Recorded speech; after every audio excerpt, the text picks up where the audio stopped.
I don't know how to start. Welcome to my first business vlog, studio vlog. I'm gonna open a parcel and I'm also gonna show you guys some other parcels I've opened for this small business. Like I opened a bunch of yarn like a couple months back, and I have a couple more packages coming this week. So this week we are doing some preparation because I want to launch my Etsy shop very soon. So we're making products, working out the packaging and pricing, and we'll see how much I get done this week, and then I'll just keep showing you guys the progress as we go. So I'm gonna open this Amazon box. Ooh, I see the color of the bubble mailers. Oh, it's gonna be really noisy. Oh, wow. I think there's 25. Oh, I got this color to kind of match my brand. I wanted it to not be too bland and boring. And I didn't know what size to get, but I think that's a good size to start because I can fit more than one thing in there. Oh, I'm super excited. So I'll open that in a second. Put it over there. Oh, and these are the stickers. Let me open this so I can show you.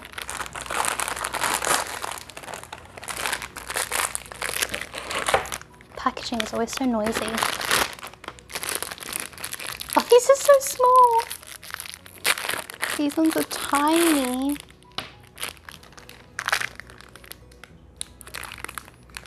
Okay. Ugh, I'm just gonna move this box. So there's ones that say, "You've got great taste, thank you for supporting my business, thank you for your purchase, and handmade with love." And these ones are really shiny, which I'm excited about. These are a good size.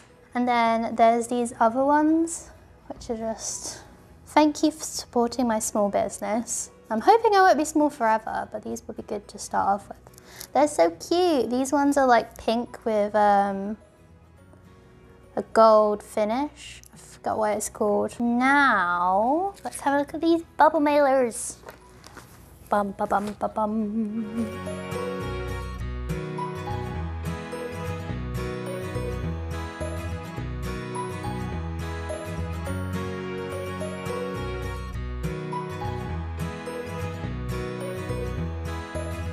Ooh, they're so shiny. So I think these are about, I would say A4, but what you could fit in them is only about like A5, which is good because they're not too big, so I won't feel like I'm wasting too much if I only have to send something small in them at first. But I could definitely go with getting something smaller for some of the keychains and like bracelets and stuff that I'm going to be selling. But yeah, it's just a bubble wrap on the inside, just to protect things.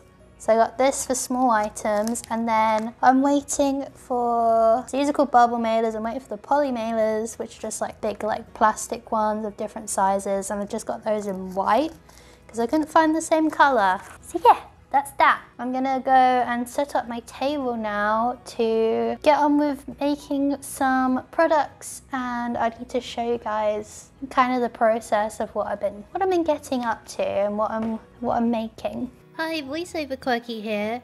So I decided that I was going to make some more macrame rainbows because I think they're quite interesting to make. So I thought I'd make them for you guys to see. So this is one I made earlier. This is the bisexual one, and I just can cut the rope to the size of the one that I made before so that I try not to waste as much as possible. And then I just had to decide which order I was going to do the colours for the trans flag, because the trans flag is obviously not 3 stripes, but this rainbow is only 3 stripes. I did the white for the bottom stripe. So when you're doing macrame, you can just wrap it round, but with the crochet, you have to make sure that you crochet the bottom row first, because we're going to add it on as we go. And something I like to do sometimes to stop the ends of the rope from fraying is just use a bit of sellotape, and this one was fraying quite badly, so I did that. And while I was trying to film this Sectionist video, Molly was meowing for my attention. All I had to do was put a box in a chair next to me and, well, put her in a box in a chair next to me, and she was super happy and quiet after that. She just likes hanging out with me. So I gave her some pets, let her know that I was, even though I was busy, I would give her a bit of attention. And then she pretty much fell asleep in that box like she always does for the rest of this recording. So here you can actually see where I am changing the colour on the next rope. So this is quite a fiddly thing, these macrame rainbows with crochet, but they look so good. Each row with the rope is difficult to start because you have to hold the rope and like, it's very fiddly, but once you get going, it gets a lot easier. So even though it's a fiddly project, I really like them and they're quite fast to make. And I decided I was going to make a few of these rainbows in one sitting. Normally I would only make like one or two of two different colours, but I decided I'm going to make as many of the trans one I can. So here is a smaller rainbow. This is the keyring ones that I make. So I use this smaller rope and I double it up for each row.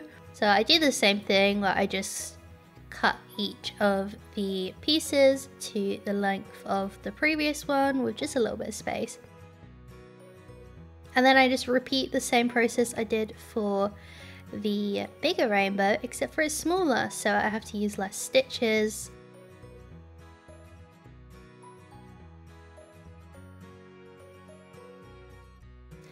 And here are 3 of the final rainbows that I made. This is probably the worst part, which is just getting all of those loose ends of yarn and threading them back through the back of the stitches so that you get a really neat finish.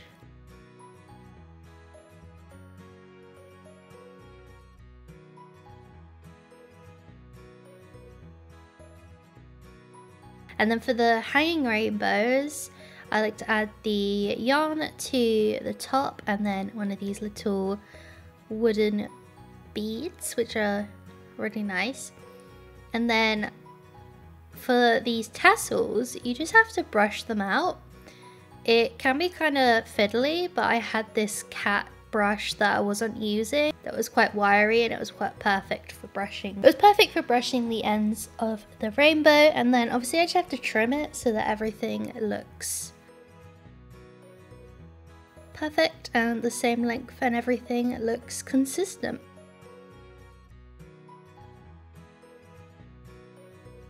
And for the mini rainbow, I do all the other steps except for I attach a keyring instead of the piece of yarn so that it can go on someone's keys, for example. And there are all my finished rainbows that I made in, gosh, it was like a 2 to 3 hour session. It had quite a lot of messy scraps, but it always does when I'm working with yarn. I filmed the first part of this video on Thursday evening / nighttime. It was quite late, but it's Saturday now and I'm just sat on my floor because I wanted to show you guys what came in the post between Thursday and today. And firstly, I'll turn the camera around. I got, this is a 2-kilogram bag of stuffing, I call it. It's like the stuffing that goes inside of teddy bears and amigurumi. Yes, amigurumi, which is what I make. This is a little Pusheen cat with a rainbow cape, which I really love, and I want to make more of them with different capes. So we've got the uni bunny I've made, there's a frog, a little Animal Crossing gyroid, a little potato. This is the first kind of Pusheen cat I made with this kind of cotton yarn, which is cool because I can do the different colours, but I just don't like it because it's not as soft as this yarn. There's also one other thing I want to show you guys. You can see the roses in my background that my fiance bought for me when I was having a bad day. What day was that?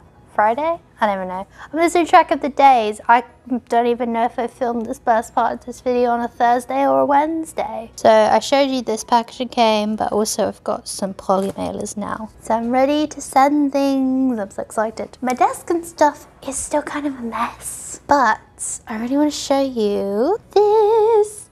So it's just a notice board, but I've got the rainbows I've made so far. Beginning of this vlog, I made these two. And this one, this is one I made before, and this is a bisexual one I made before. This one is a gender fluid one, and this one's just like a sunset. But yeah, I thought it was a really smart idea to make 2 trans ones of the large and then 1 keyring trans one, so I at least have stock for the trans one. Instead of making one of this, and then making one of this, and then making another one of something else. I'm like, I'm just gonna make loads of trans stuff with the yarn I have, and then move on to the next colors. For example, making some little trans bees. And I made 2. I just have to attach the wings, which are really easy to crochet, so it's fine. This is what a finished one looks like. So this is a non-binary one on a key ring, and then it's got like a little tagger made, and then I put them in these little bags, which I have. Oh, so exciting to make more of them. They're so cute. I really like these little bees I make for the key rings. Last thing I really need to talk about is when am I gonna open my shop? So I was thinking to do either the 1st of March or like the 28th of February, so like either the last day of Feb or the 1st day of March, or the 8th of March, which is International Women's Day, and it is a special kind of freedom day for me when I left my really toxic relationship and started my journey of being LGBT and neurodivergent and figuring all that stuff out, which I'm still figuring out. I know myself a lot better now, which is cool. So yeah, it's gonna be one of those days. If you have a preference, let me know in the comments, but I think I might do the 1st of March. My goal is to aim for at least a day in my mind, and then make sure I then tell everyone the official day when everything is 100% ready. I want to have things prepped and made before I open my shop. I like this view. We've got my shelf with, oh yeah, did I even show my shelf? It's literally cardboard boxes, and I've got all my yarn on it, and I've got a couple of storage bins. Okay, that's it for this vlog. I hope you enjoyed the video. Please let me know if you did, and I hope you're excited to see more of these, because I'm excited to make more of them. If you're not already subscribed for this journey, hit the subscribe button. I will see you next week with another video. It might be a vlog, or it might be a informational video on brand stories. How to write a brand story, how to tell your brand story, my brand stories, because I have a couple. Okay, bye!